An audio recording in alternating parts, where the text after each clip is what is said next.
Hi, friends! Welcome back to the Allgoods, Vietnam through the eyes of love. I'm Elisa Cecilia Allgood, and today is Tuesday, December 14th, 1971.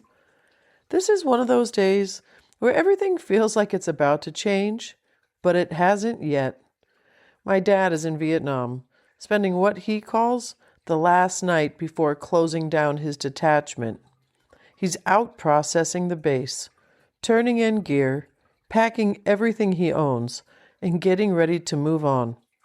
And my mom is in San Antonio, very pregnant, waking up with cramps and back pain so strong she thinks, for a moment, that labor has started. And neither of them knows what tomorrow will bring.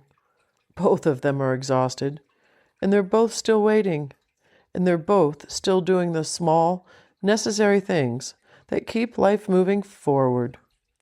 These letters don't announce big events. They show what it looks like to live right up against them. Boy, were they strong.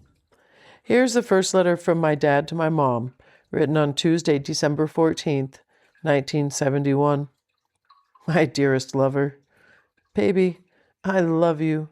You are my precious darling. You know that? Huh, I know you do. You are my sweet lover. Boy, today sure has been hectic. I am so tired and exasperated. Ken and I started the day by out processing the base. That took 3 hours off and on. Then we had to turn in a bunch of shit at the detachment, and then had to pack up all of my shit. Well, Ken and I drank some beer while I packed, and then to the detachment to drink with the beer with the other guys.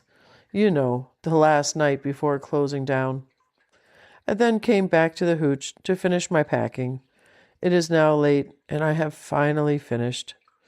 I just hope tomorrow goes easy. I am really tired tonight.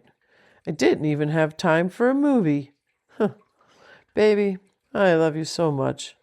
I'll be so happy to pack next time. That will be for real. I will finally be coming home to my love and our pretty baby. Sarah, I'm going to keep this letter short and go to CP and dream of you. I will write tomorrow of my move. Okay, love? Sleep warm and remember always that I love you more than life itself. Love, Dick. Boy.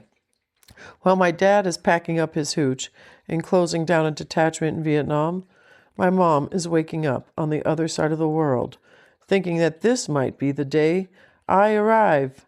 This might be the day she goes into labor and becomes a mom. But it isn't.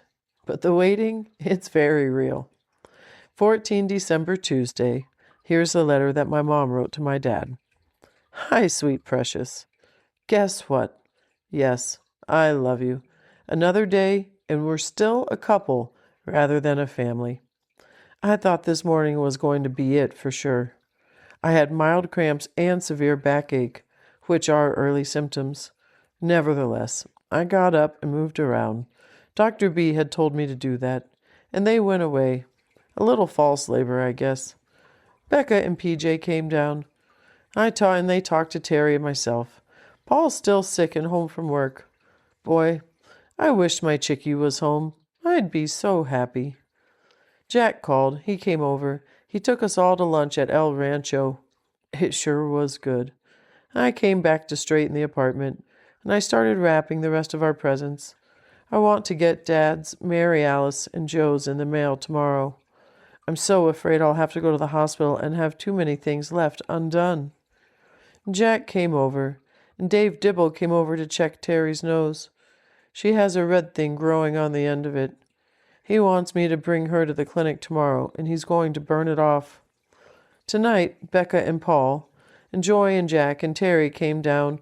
We had hamburgers, beans and chips, and we all toasted you, darling. Everyone misses you. Not as much as your wife, but you're certainly thought of often and missed by our friends. Well, they kind of left early, and I finished wrapping our packages and mail and finally finished. They were big.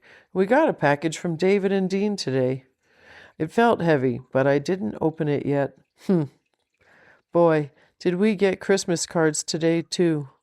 I also got a sweet chickie letter. And I love you. Baby, did I tell you we got a Christmas card from Bruce and Mary Lou yesterday? And they have orders to Hamilton. If not, now you know. It was a letter and a card. Real nice. Today we got cards from Nita, the girl that taught me how to scrub. I enjoyed hers. A letter was inside of it. One from Dale and Glenn, too. And a letter from Mary Alice. And last but not least, Peg Thomas. Huh, I knew that last one would get you. Ha. Chickie, you might not like what I did today, but I don't think you'll mind. I sent Grandma a check for $10. I know she doesn't have any money to speak of, and she always does the Christmas dinner. She'd rather have the money than a present, and we only have one grandparent living. I hope it was okay. It's made out to Mrs. Roscoe Gladden, so you'll know when it comes in. Okay, love? I'm going to the beauty shop tomorrow. I hope to get my gray covered. It hurts my back to bend over long enough to do it myself. I can't take being 31 and gray. Huh. Well, darling, I've had several drinks, and I'm tired and seepy. I've been sleeping better lately. Thank God. I'm going to make tonight's letter short. My love grows by leaps and bounds. I'll write more tomorrow. I love you with all my heart and soul. Forever and always. Your beloved, Sarah. Huh, boy. Well, that was December 14th, and it ends without a move completed and without a baby born. But everything is in motion. One detachment is closing, one body is preparing, and across the distance, two people are still doing what they've done every single day of this war, writing, loving, and holding on till tomorrow and the promise of the life they have together ahead as a family with me. If you are still listening along, I just want to say thank you. Thank you so much for supporting me by listening. And if you would like, if you haven't already, please follow or subscribe wherever you listen. And please don't miss what comes next. I'll see you tomorrow.